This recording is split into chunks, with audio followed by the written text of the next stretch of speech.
கர்த்தருடைய வார்த்தைகள். கர்த்தர் மோசேயை நோக்கி, இதோ நீ மரிக்கும் காலம் சமீபத்திருக்கிறது. நான் யோசுவாவுக்கு கட்டளை கொடுக்கும்படி அவனை அழைத்துக் கொண்டு ஆசரிப்பு கூடாரத்தில் வந்து நில்லுங்கள் என்றார். அப்படியே மோசேயும் யோசுவாவும் போய் ஆசரிப்பு கூடாரத்தில் நின்றார்கள். கர்த்தர் கூடாரத்திலே மேகஸ்தம்பத்தில் தரிசனமானார். மேகஸ்தம்பம் கூடார வாசல் மேல் நின்றது. கர்த்தர் மோசேயை நோக்கி, நீ உன் பிதாக்களோட படுத்துக் கொள்ளப் போகிறாய். இந்த ஜனங்கள் எழும்பி தாங்கள் போயிருக்கும் தேசத்தில் உள்ள அந்நிய தேவர்களை சோரமார்க்கமாய் பின்பற்றி என்னை விட்டு தங்களுடனே நான் பண்ணின உடன்படிக்கையை மீறுவார்கள். அந்நாளிலே நான் அவர்கள் மேல் கோபம் கொண்டு அவர்களை கைவிட்டு என் முகத்தை அவர்களுக்கு மறைப்பேன். அதனால் அவர்கள் பட்சிக்கப்படும்படிக்கு அநேக தீங்குகளும் இக்கட்டுகளும் அவர்களை தொடரும். அந்நாளிலே அவர்கள், எங்கள் தேவன் எங்கள் நடுவிலே இராததினாலே அல்லவா இந்த தீங்குகள் எங்களை தொடர்ந்தது என்பார்கள். அவர்கள் வேறே தேவர்களிடத்தில் திரும்பி போய் செய்த சகல தீமைகள் நிமித்தமும் நான் அந்நாளிலே என் முகத்தை மறைக்கவே மறைப்பேன். இப்பொழுது நீங்கள் இந்த பாட்டை எழுதிக்கொண்டு இதை இஸ்ரவேல் புத்திரருக்கு படிப்பித்து, இந்த பாட்டு எனக்கு சாட்சியாக இஸ்ரவேல் புத்திரருக்குள்ளே இருக்கும்படி இதை அவர்கள் வாயில் வழங்க பண்ணுங்கள். நான் அவர்கள் பிதாக்களுக்கு ஆணையிட்டுக் கொடுத்த பாலும் தேனும் ஓடுகிற தேசத்தில் அவர்களை பிரவேசிக்க பண்ணின பின்பு அவர்கள் புசித்து திருப்தியாகி கொழுத்துப் போயிருக்கும் போது அவர்கள் வேறே தேவர்களிடத்தில் திரும்பி அவர்களை சேவித்து எனக்கு கோபம் மூட்டி என் உடன்படிக்கையை மீறுவார்கள். அநேக தீங்குகளும் இக்கட்டுகளும் அவர்களை தொடரும் போது அவர்கள் சந்ததியாரின் வாயில் மறந்து போகாதிருக்கும் இந்த பாட்டே அவர்களுக்கு விரோதமான சாட்சி பகரும். நான் ஆணையிட்டுக் கொடுத்த தேசத்தில் அவர்களை பிரவேசிக்க பண்ணாதிருக்கிற இப்பொழுதே அவர்கள் கொண்டிருக்கும் எண்ணம் இன்னது என்று அறிவேன் என்றார். மோசேயும் யோசுவாவும் ஆசரிப்பு கூடாரத்தில் வந்து நிற்க வேண்டும் என்று கர்த்தர் கட்டளை கொடுக்கிறார். கர்த்தர் மோசேயை நோக்கி, இதோ நீ மரிக்கும் காலம் சமீபத்திருக்கிறது. நான் யோசுவாவுக்கு கட்டளை கொடுக்கும்படி அவனை அழைத்துக் கொண்டு ஆசரிப்பு கூடாரத்தில் வந்து நில்லுங்கள் என்று சொல்லுகிறார். அப்படியே மோசேயும் யோசுவாவும் போய் ஆசரிப்பு கூடாரத்தில் நிற்கிறார்கள். மோசே 120 வருஷங்கள் இந்த பூமியில் ஜீவித்தார். அவர் மரிக்கும் நாள் வந்துவிட்டது. கர்த்தர் மோசேயோடு பேசிய இந்த நாளில் மோசே மரித்து போகிறார். மோசேயின் ஜீவியத்தில் 43,830 நாளில் இந்த சம்பவம் நடைபெறுகிறது. மோசே மரிக்கும் காலம் சமீபத்திருக்கிறது என்று கர்த்தர் அவருக்கு மறுபடியுமாய் அறிவிக்கிறார். மோசேக்கு பின்பு யோசுவா இஸ்ரவேல் புத்திரரை வழிநடத்த வேண்டும். தம்முடைய கட்டளைகளையும் வார்த்தைகளையும் மோசேக்கு பின்பு இஸ்ரவேல் புத்திரருக்கு தலைவராய் இருக்கப் போகிற யோசுவாவுக்கு கர்த்தர் சொல்லப் போகிறார். அதற்காக மோசே யோசுவாவை ஆசரிப்பு கூடாரத்திற்கு அழைத்து வர வேண்டும். மோசேயும் யோசுவாவும் ஆசரிப்பு கூடாரத்திலே வந்து நின்றபோது கர்த்தர் கூடாரத்திலே மேக ஸ்தம்பத்தில் தரிசனமாகிறார். மேக ஸ்தம்பம் கூடார வாசல் மேல் நிற்கிறது. கர்த்தர் தமது கிருபையினால் தம்மை அவர்களுக்கு வெளிப்படுத்துகிறார். உபாகமம் புஸ்தகத்தில் கர்த்தர் மேக ஸ்தம்பத்தில் தரிசனமானதாக கூறப்பட்டிருக்கும் கடைசி சம்பவம் இதுவாகும். மோசேக்கு அடுத்தபடியாக யோசுவா இஸ்ரவேலின் தலைவரானார். யோசுவாவிற்கு கட்டளைகளை கொடுக்க வேண்டும். அதற்காகவே கர்த்தர் மேக ஸ்தம்பத்தில் தரிசனமானார். கர்த்தர் இஸ்ரவேல் புத்திரரோடு உடன்படிக்கை செய்திருக்கிறார். மோசே மரித்து போன பின்பு இஸ்ரவேல் புத்திரர் கர்த்தரோடு பண்ணின உடன்படிக்கைக்கு கீழ்ப்படியாமல் அதை மீறுவார்கள். கர்த்தருக்கும் இஸ்ரவேல் புத்திரருக்கும் இடையே ஏற்படுத்தப்பட்டிருக்கிற உடன்படிக்கை முறிந்து போகும். கர்த்தர் மோசேயை நோக்கி, நீ உன் பிதாக்களோட படுத்துக்கொள்ளப் போகிறாய். இந்த ஜனங்கள் எழும்பி தாங்கள் போயிருக்கும் தேசத்தில் உள்ள அந்நிய தேவர்களை சோர மார்க்கமாய் பின்பற்றி என்னை விட்டு தங்களுடனே நான் பண்ணின உடன்படிக்கையை மீறுவார்கள் என்று சொல்லுகிறார். இஸ்ரவேல் புத்திரர்கள் நியாயாதிபதிகளின் காலத்திலும் ராஜாக்களின் காலத்திலும் அந்நிய தேவர்களை சோர மார்க்கமாய் பின்பற்றினார்கள். இதற்காக கர்த்தர் அவர்களை அழித்து போட்டார். இஸ்ரவேல் புத்திரர் கர்த்தரை விட்டு அந்நிய தேவர்களை சோர மார்க்கமாய் பின்பற்றுவார்கள். அவர்கள் கானானியரின் தெய்வங்களை ஆராதிக்க கூடாது. இஸ்ரவேல் புத்திரர் கர்த்தரை ஆராதிக்க வேண்டும் என்றும் விக்கிரகங்களை ஆராதிக்க கூடாது என்றும் உடன்படிக்கையில் சொல்லப்பட்டிருக்கிறது. அவர்கள் கர்த்தரை விட்டு அந்நிய தேவர்களை சோர மார்க்கமாய் பின்பற்றுவது உடன்படிக்கையை மீறுகிற செயல். புதிய ஏற்பாட்டு காலத்தில் விசுவாசிகளில் சிலர் தங்கள் கர்த்தராகிய இயேசு கிறிஸ்துவை பின்பற்றாமல் உலக பிரகாரமான ஐஸ்வர்யத்தையும் சம்பத்துக்களையும் தங்களுக்கு விக்கிரகங்களாக பாவித்து அவற்றை பின்பற்றுகிறார்கள். விசுவாசிகளில் சிலர் இயேசு கிறிஸ்துவின் மீது அன்பு கூறாமல் உலக பிரகாரமான பதவிகள் மீதும் அதிகாரங்கள் மீதும் அன்பு கூர்ந்து தங்களுடைய மாம்சத்தின் இச்சைகளை தங்களுக்கு தெய்வங்கள் ஆக்குகிறார்கள். இவை எல்லாமே விக்கிரக ஆராதனையின் ஒரு பகுதியாகும். இப்படிப்பட்டவர்களுக்கு அவர்களுடைய வயிறே அவர்களுக்கு தேவனாய் இருக்கிறது. அவருடைய மாம்சத்தின் இச்சைகளே அவர்களை ஆளுகை செய்கிறது. இஸ்ரவேல் புத்திரர் கர்த்தரை விட்டுவிட்டு அந்நிய தேவர்களை சோர மார்க்கமாய் பின்பற்றி போகும்போது கர்த்தரும் அவர்களை விட்டு விலகி போய் விடுகிறார். கர்த்தர் இது பற்றி மோசேயினிடத்தில் சொல்லும் போது, அந்நாளிலே நான் அவர்கள் மேல் கோபம் கொண்டு அவர்களை கைவிட்டு என் முகத்தை அவர்களுக்கு மறைப்பேன். அதனால் அவர்கள் பட்சிக்கப்படும்படிக்கு அநேக தீங்குகளும் இக்கட்டுகளும் அவர்களை தொடரும். அந்நாளிலே அவர்கள், எங்கள் தேவன் எங்கள் நடுவே இராததினாலே அல்லவா இந்த தீங்குகள் எங்களை தொடர்ந்தது என்பார்கள் என்று சொல்லுகிறார். இஸ்ரவேல் புத்திரர் கர்த்தரை விட்டு தங்கள் அநியாயத்தினாலும் அக்கிரமத்தினாலும் விலகி போகும்போது கர்த்தரோ தம்முடைய நீதியினால் அவர்களை விட்டு விலகி போய் விடுகிறார். அவர்கள் வேறே தேவர்களிடத்தில் திரும்பி போய் செய்த சகல தீமைகளின் நிமித்தமும் நான் அந்நாளிலே என் சமூகத்தை மறைக்கவே மறைப்பேன் என்று கர்த்தர் சொல்லுகிறார். இஸ்ரவேல் புத்திரர் கர்த்தரை விட்டு விலகும் போது கர்த்தர் அவர்களை பின்தொடர்ந்து வரமாட்டார். ஆனால் அநேக தீங்குகளும் இக்கட்டுகளும் அவர்களை பின்தொடரும். அவை அவர்களை பட்சித்து போடும். கர்த்தரை விட்டு விலகி பாவத்திலே விழுகிறவர்கள் தங்கள் தலைகள் மீது தாங்களே தீங்குகளையும் இக்கட்டுகளையும் வரவழைத்துக் கொள்கிறார்கள். முடிவிலே அவர்கள் அழிந்து போகிறார்கள். அவர்களுடைய அழிவுக்கு அவர்களே காரணம். கர்த்தரை விட்டு விலகுகிறவர்கள் தீங்குகளினாலும் இக்கட்டுகளினாலும் பட்சிக்கப்படும் போது கூட அவர்கள் தங்களுடைய பாவங்களை உணர்வதில்லை. தங்களுடைய பாவத்திற்கு தண்டனையாகவே இந்த தீங்குகள் தங்கள் மீது வந்திருக்கிறது என்பதை அவர்கள் அறிந்து கொள்வதில்லை. அதற்கு பதிலாக, எங்கள் தேவன் எங்கள் நடுவே இராததினாலே அல்லவா இந்த தீங்குகள் எங்களை தொடர்ந்தது என்று சொல்லுகிறார்கள். இஸ்ரவேல் புத்திரரே முதலாவதாக கர்த்தரை விட்டு விலகி போனார்கள்.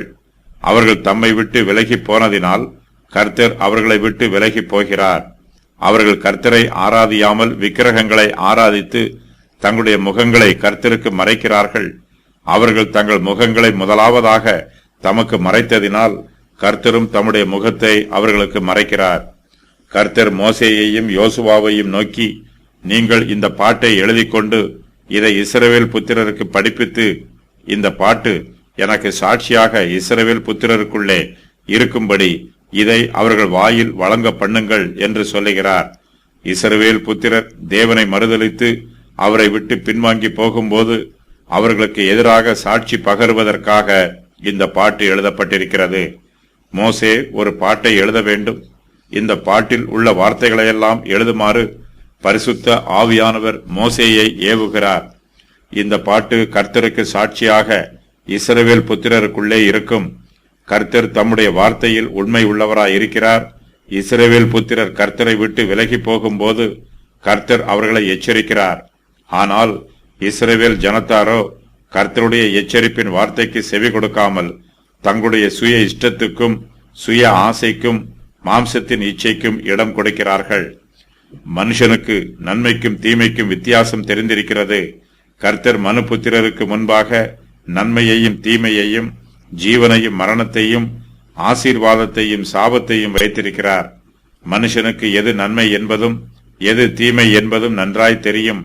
அதுபோலவே அவனுக்கு எது ஆசீர்வாதம் என்பதும் எது ஜீவன் என்பதும் தெரியும். இவையெல்லாம் மனுஷனுக்கு தெரிந்தாலும் இவற்றில் எதை தெரிந்து கொள்ள வேண்டும் என்பதை மனுஷனே தீர்மானம் பண்ண வேண்டும். கர்த்தர் தம்முடைய பிரமாணத்தின் மூலமாகவும் தீர்க்க தரிசனங்கள் மூலமாகவும் நீதிமொழிகள் மூலமாகவும் மேலும் அநேக உபாயங்கள் மூலமாகவும் மனுபுத்திரருக்கு நன்மையையும் தீமையையும் தெரிந்து கொள்ளும் ஞானத்தை வெளிப்படுத்தி இருக்கிறார். இவை எல்லாவற்றையும் மோசே பாடலாக எழுத வேண்டும். மனுஷருடைய பிரயோஜனத்திற்காக இந்த பாடல் எழுதப்படுகிறது. வேத வாக்கியத்தில் தேவனுடைய ஞானம் வெளிப்படுகிறது. தேவ ஆவியானவரே வேத வாக்கியங்களை ஏவி எழுத வைத்திருக்கிறார். நாம் வேத வாக்கியத்தை படிக்காமல் இருப்போம் என்றால் நாம் தெய்வீக ஆசீர்வாதங்களை இழந்து போவோம். நாம் வேத வசனங்களை வாசியாமல் இருப்பது நம்முடைய தப்பிதம். வேத வசனங்களை வாசித்தால்தான் கர்த்தரை பற்றிய சத்தியங்களை நம்மால் அறிந்து கொள்ள முடியும். அறியாமையும் கவனக்குறைவும் அசட்டையும் மனுஷருடைய பாவங்கள். கர்த்தர் தம்முடைய பிரமாணங்களை எல்லாம் பாடலாக எழுதுமாறு மோசேக்கு கட்டளையிடுகிறார். மோசே இந்த பாடலை இஸ்ரவேல் புத்திரருக்கு படிப்பித்து கொடுக்க வேண்டும். அவர்கள் இந்த பாடலை பாடும்போது கர்த்தருடைய நியாயப்பிரமாண வார்த்தைகளை இந்த பாடல்கள் மூலமாக கற்றுக்கொள்கிறார்கள். இந்த பாடலில் கர்த்தருடைய நியாயப்பிரமாண வார்த்தைகள் சொல்லப்பட்டிருக்கிறது. இந்த பாடலில் உள்ள வார்த்தைகளை இஸ்ரவேல் ஜனத்தார் தங்கள் வாயினால் பாடும்போது இந்த பாட்டு அவர்களுடைய மனதிலே கர்த்தரை குறித்து சாட்சி பகரும். இஸ்ரவேல் ஜனத்தார் கர்த்தருடைய நியாயப்பிரமாணத்தை பாடலாக பாடும்போது முதலாவதாக அவர்களுடைய செவிகளே அந்த பாடல்களின் வார்த்தைகளை கேட்கும். இதன் மூலமாக அவர்கள் கர்த்தருடைய நியாயப்பிரமாண வார்த்தைகளை கேட்பார்கள். இந்த வார்த்தைகள் எல்லாமே அவர்களுக்கு கர்த்தரை பற்றி சாட்சியாக அறிவிக்கும்.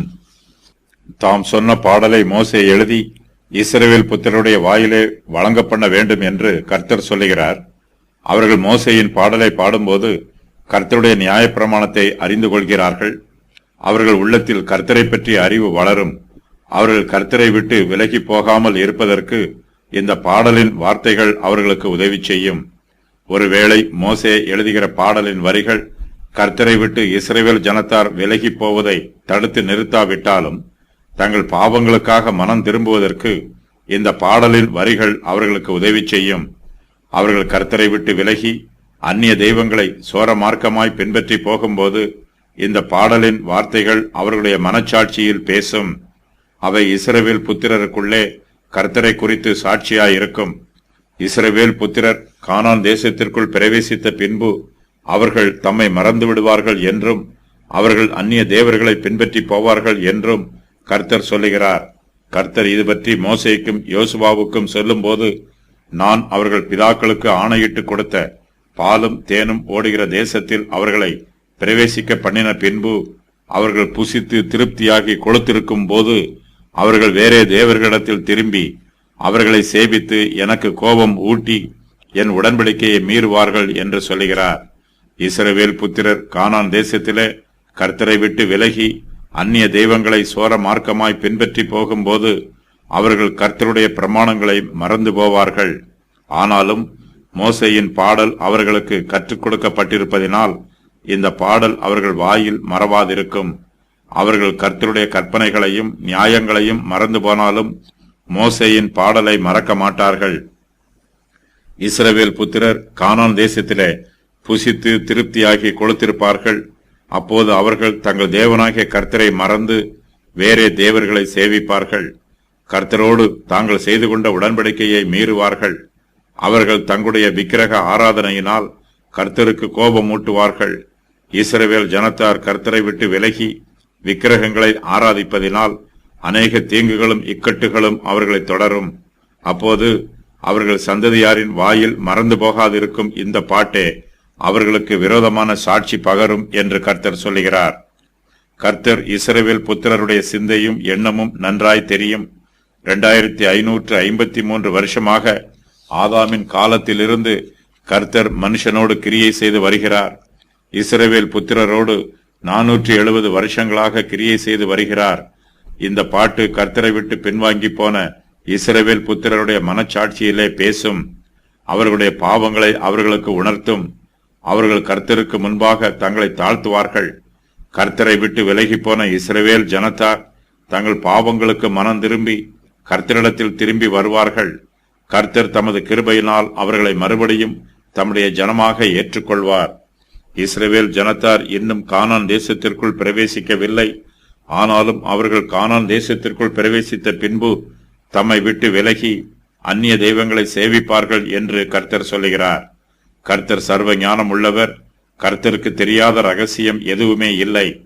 இஸ்ரவேல் ஜனத்தார் பிற்காலத்தில் தம்மை விட்டு விலகி போவார்கள் என்பதை கர்த்தர் மோசேக்கும் யோசுவாவுக்கும் சொல்லும்போது, நான் ஆணையிட்டு கொடுத்த தேசத்தில் அவர்களை பிரவேசிக்க பண்ணாதிருக்கிற இப்பொழுதே அவர்கள் கொண்டிருக்கும் எண்ணம் இன்னது என்று அறிவேன் என்று சொல்லுகிறார். இஸ்ரவேல் புத்திரரை தீங்குகளும் இக்கட்டுகளும் தொடரும் முன்பாகவே கர்த்தர் தமது கிருபையினால் அவர்களை தீங்குகளுக்கும் இக்கட்டுகளுக்கும் விலக்கி ரட்சிப்பதற்கு சித்தமுள்ளவராயிருக்கிறார். அதற்கான உபாயங்களை கர்த்தர் இப்பொழுதே ஆயத்தம் பண்ணுகிறார். இஸ்ரவேல் புத்திரர் கர்த்தருடைய கோபத்தினாலும் நியாய தீர்ப்பினாலும் அழிந்து போவதற்கு முன்பாகவே அவர்களை அந்த அழிவிலிருந்து தப்பிக்க வைப்பதற்கு கர்த்தர் இப்பொழுதே சித்தம் கொண்டு அதற்கான உபாயங்களை செய்கிறார்.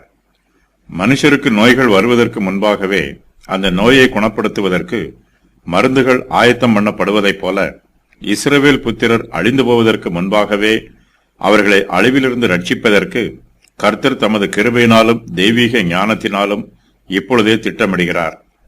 கர்த்தர் மோசேக்கு முன்னறிவித்த காரியங்களை பற்றிய விவரம் வருமாறு: நீ மரித்து உன் பிதாக்களோட படுத்துக் கொள்ளப் போகிறாய். இந்த ஜனங்கள் எழும்பி தாங்கள் போயிருக்கும் தேசத்தில் உள்ள அந்நிய தேவர்களை சோர மார்க்கமாய் பின்பற்றி என்னை விட்டு தங்குடனே நான் பண்ணின உடன்படிக்கையை மீறுவார்கள். அந்நாளிலே நான் அவர்கள் மேல் கோபம் கொள்வேன். அவர்களை கைவிட்டு விடுவேன். என் முகத்தை அவர்களுக்கு மறைப்பேன். நான் அவர்கள் ஜெபங்களுக்கு பதில் கொடுக்க மாட்டேன். அவர்கள் பட்சிக்கப்படுவார்கள். அநேக தீங்குகளும் இக்கட்டுகளும் அவர்களை தொடரும். அவர்கள் பிதாக்களுக்கு ஆணையிட்டு கொடுத்த தேசத்தில் அவர்களை பிரவேசிக்க பண்ணுவேன். அவர்கள் புசித்து திருப்தியாகி கொழுத்து போயிருப்பார்கள். அவர்கள் வேறே தேவர்களிடத்தில் திரும்பி அவர்களை சேவிப்பார்கள். எனக்கு கோபம் மூட்டி என் உடன்படிக்கையை மீறுவார்கள். அநேக தீங்குகளும் இக்கட்டுகளும் அவர்களை தொடரும். அப்போது இந்த பாட்டே அவர்களுக்கு விரோதமாக சாட்சி பகரும்.